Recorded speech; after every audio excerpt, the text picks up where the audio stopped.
4 bulan yang lainnya yang oleh Allah SWT sangat dimuliakan. Sebagaimana Allah SWT berfirman, Inna iddatas syuhuri indallahi 12 syahran fi kitabillahi yawma khalaqas samawati wal ard minha arba'atu hurum dzalika dinul qayyim fala tudriku anfusakum. Sesungguhnya bilangan bulan pada sisi Allah SWT ialah 12 bulan. Dalam ketetapan Allah di waktu Dia menciptakan langit dan bumi, di antaranya adalah 4 bulan haram. Itulah ketetapan agama yang lurus.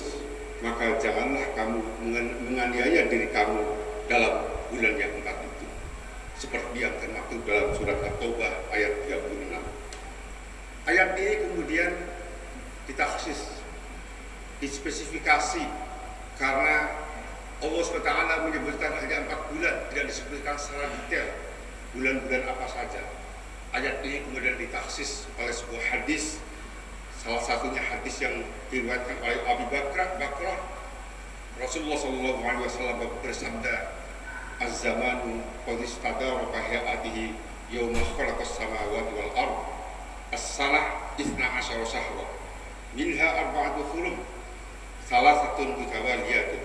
Dzulqa'dah wa Dzulhijjah wal Muharram wa Rajab.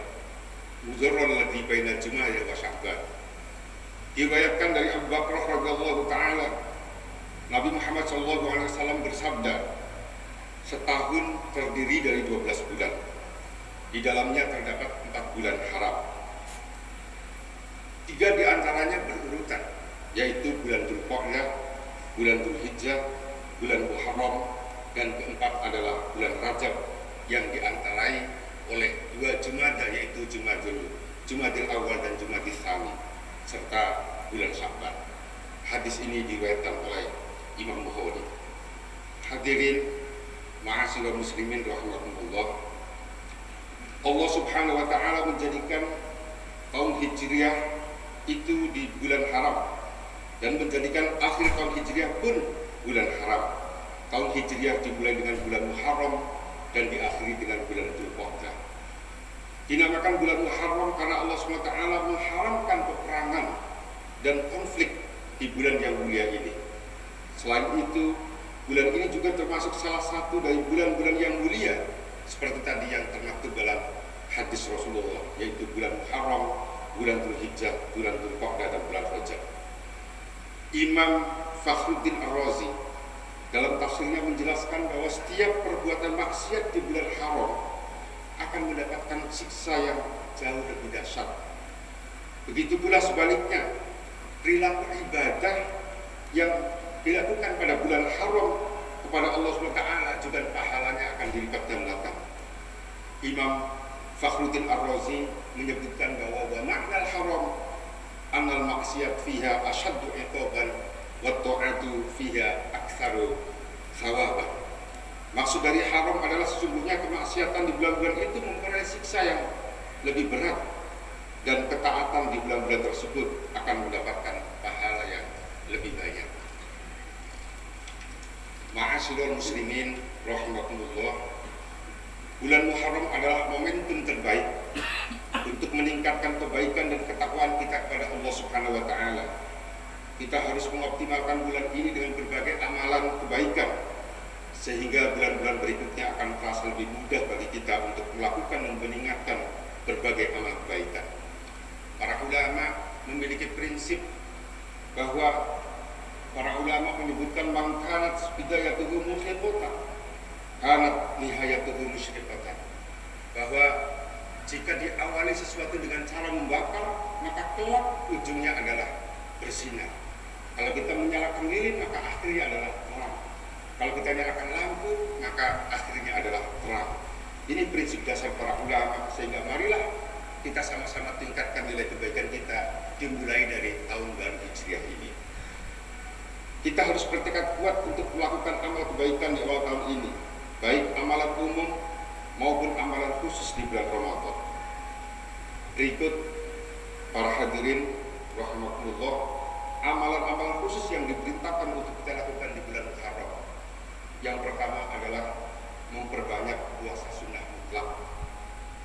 Puasa mutlak ialah puasa yang kita lakukan dengan niat menambah pahala dan mendekatkan diri kepada Allah Subhanahu wa taala. Kita boleh berpuasa di sebagian besar hari-hari tersebut dan di sepanjang bulan Muharram ini, baik di hari-hari awal, pertengahan maupun hari-hari akhir. Hal ini seperti didasarkan oleh sabda Rasulullah sallallahu alaihi wasallam. Kata Rasul, afdhalus shaum ba'da syahri Ramadan shaumu syahrillahil muharram. Kata Rasulullah, sebaik-baiknya puasa setelah melakukan puasa bulan Ramadan adalah melakukan puasa di bulan Muharram ini.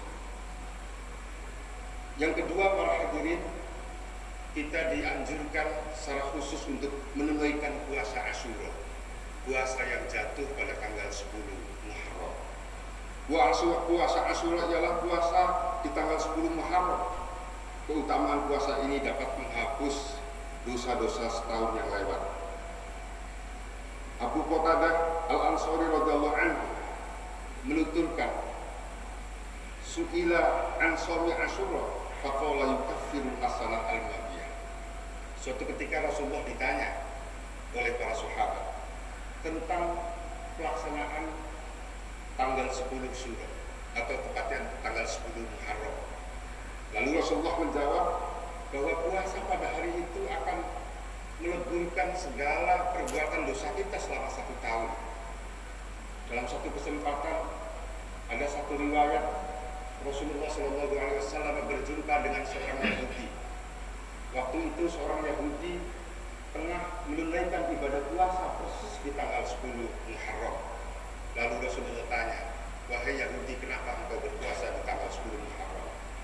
Seorang Yahudi menjawab bahwa pada hari itu kami semuanya sebagai umatnya Nabi Musa, umat Bani Israel, diselamatkan oleh Allah SWT dengan cara menenggelamkan Raja Fir'aun ke dalam lautan bebas. Maka lazim di kalangan orang Yahudi bahwa kewajiban melakukan puasa dalam 1 tahun itu hanya 1 hari, yaitu pada tanggal 10 Muharram itu. Para hadirin jamaah Jumat rahimahumullah, yang ketiga adalah memperbanyak puasa. Yang ketiga adalah menunaikan puasa Asyura. Yang ketiga tadi menunaikan puasa Asyura. Yang keempat adalah menyempurnakannya dengan puasa Tasu'a, yaitu puasa yang kita laksanakan tepat tanggal 9 Muharram.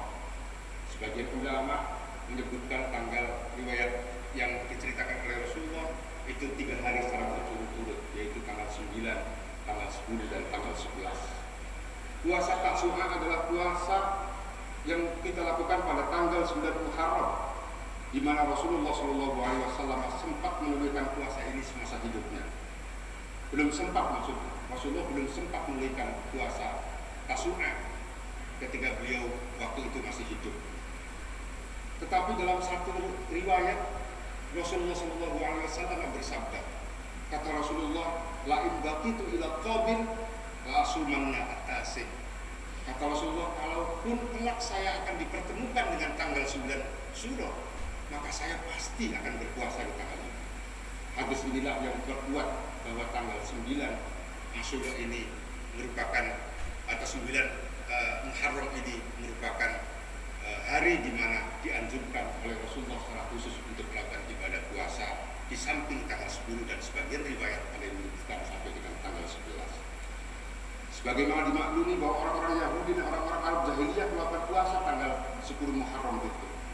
Karena Rasulullah menambah puasa tanggal 9 Muharram agar kaum muslimin berbeda dengan orang-orang Yahudi dan kaum musyrikin, serta tidak menyerupai dalam pelaksanaan ritual ibadah. Yang keempat adalah memberikan nafkah tambahan untuk anak dan istri serta keluarga kita. Ini salah satu anjuran Rasulullah SAW. Dalam satu riwayat Rasulullah bersabda, "Man wasa'a ala ahlihi yawma Asyura, awsa'allahu alaihi sanatahu kullaha." Kata Rasulullah, barang siapa melapangkan nafkah untuk keluarganya pada hari Asyura, pada tanggal 10 Muharram, Allah Subhanahu wa taala akan melampangkan rezekinya sepanjang tahun. Maka jangan sia-siakan kesempatan ini. tanggal 10 Muharram masih akan terjadi dalam beberapa hari ke depan. Maka sesuai dengan anjuran Rasulullah, sisihkan harta yang kita dapatkan dari jeripaya upaya kita dalam berusaha untuk lebih maksimal menafkahi keluarga kita di rumah, baik terhadap anak, terhadap istri kita yang biasanya kita kasih 1 bulannya 1 juta, persis di tanggal 10 Muharram itu kita tingkatkan menjadi 2 juta, menjadi 3 juta untuk kesejahteraan dan kebahagiaan mereka, keluarga-keluarga kita. Karena Allah SWT, kata Rasul, menjamin jika kita diniatkan dengan niat yang ikhlas, niat yang tulus dan niat bertakwa terhadap Allah SWT, maka Allah SWT menjamin 1 tahun ke depannya rezeki kita akan senantiasa dilapangkan. Hadirin ma'asyiral muslimin rahimakumullah, mengapa tanggal 10 Muharram disebut Asyura? Salah satu tokoh ulama, Badruddin Al-Aini, dalam kitab Umdatul Qari, termasuk dalam kitab I'anatul Talibin, dijelaskan sebuah pendapat bahwa hari Asyura ini ternyata hari yang sangat istimewa dalam sejarah Islam, hari yang sangat penting. Banyak kejadian di dunia ini terjadi pada tanggal 10 Muharram. Salah satunya Allah menciptakan bumi ini terjadi di bulan 10 Muharram. Allah menurunkan pertama kali hujan juga terjadi pada tanggal 10 Muharram. Pada hari itu minimal ada 10 nabi diberikan kebahagiaan, digunakan berkah dan kenikmatan oleh Allah SWT. Kemenangan Nabi Musa atas Raja Fir'aun seperti dalam riwayat yang tadi saya sudah ceritakan juga terjadi pada tanggal 10 Syawal.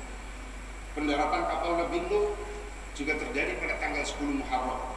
Keselamatan Nabi Yunus dengan keluar dari perut ikan. Kemudian ampunan Allah SWT atas Nabi Adam alaihissalam ketika Nabi Adam melakukan kesalahan di surga dengan cara memakan buah kunti. Ampunan Allah datang persis pada tanggal 10 Muharram. Kemudian keselamatan Nabi Yusuf dengan keluar dari sumur pembuangan. Kelahiran Nabi Isa alaihissalam. Ampunan Allah untuk Nabi Daud. Kelahiran Nabi Ibrahim. Nabi Yakub dapat kembali melihat. Sebelumnya Nabi Yakub ini buta, tidak bisa melihat dengan kasat mata. Dan ini bisa melihat terjadi pada tanggal 10 Muharram. Kemudian Nabi Idris menuju di tempat yang di langit, serta kesembuhan Nabi Ayub dari penyakit dan pengangkatan Nabi Sulaiman menjadi raja juga terjadi pada tanggal 10 Muharram. Dari beberapa kejadian di atas, hari Asyura adalah hari yang amat istimewa. Karena itu hari Asyura menjadi momen yang amat baik untuk meniru akhlak para nabi, akhlak yang mulia, lemah lembut, dan menjunjung tinggi kasih sayang. Berbagai kejelekan, penghinaan, kekerasan, permusuhan, dan adu domba, serta melaksanakan kebaikan di bulan ini dilipat gandakan pahalanya.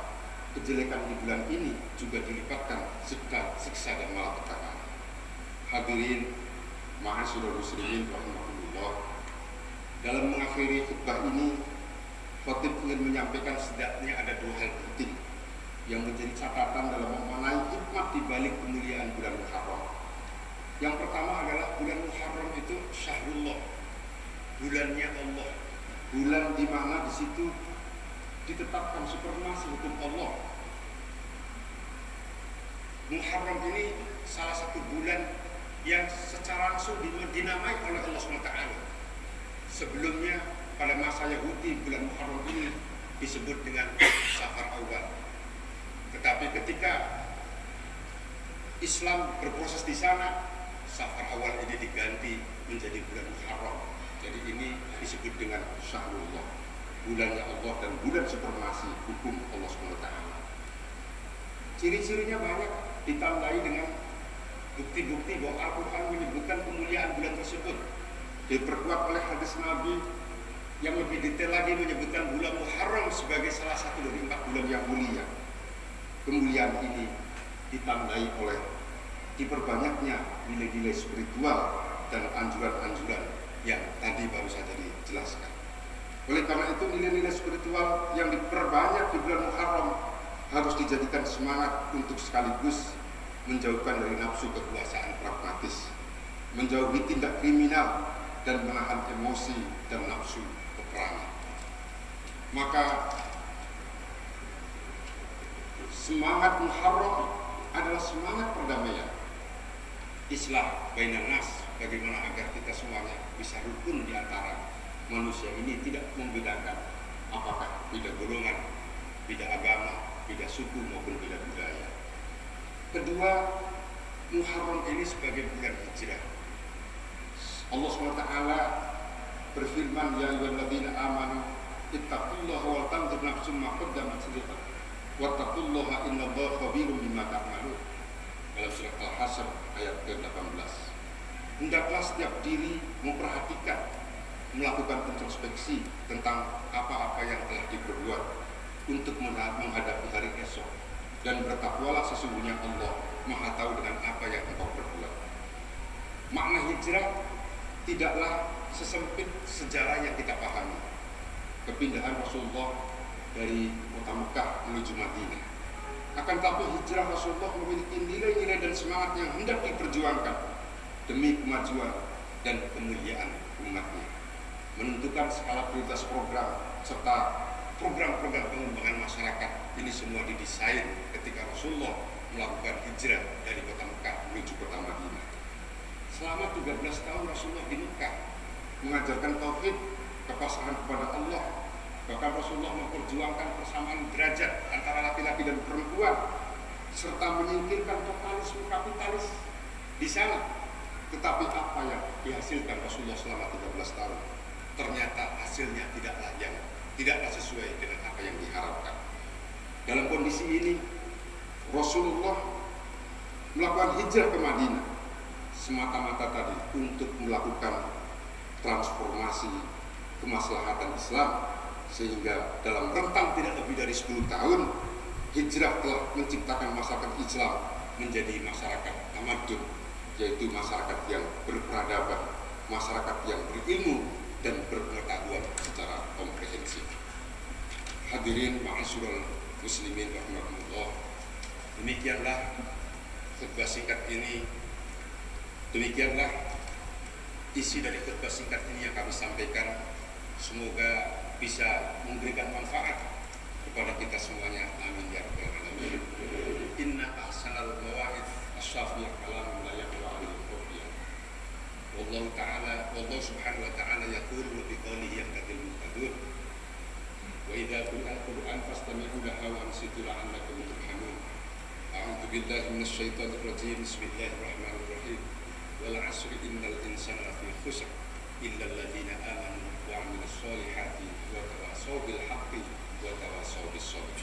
Barakallahu li wa lakum fil Qur'anil 'azim wa nafa'ana bihi wa iyyakum wa nafa'ani wa nafa'ani wa iyyakum bima fihi min al-ayati wa dhikril hakim wa taqabbala minni tilawatahu innahu was-sami'ul 'alim. Aqulu qawli hadza wa astaghfirullahal 'azim wa lakum wa lisa'il muslimin wal muslimat wa ya fawzal mustaghfirina wa ya najatat ta'ibin. Astagfirullah.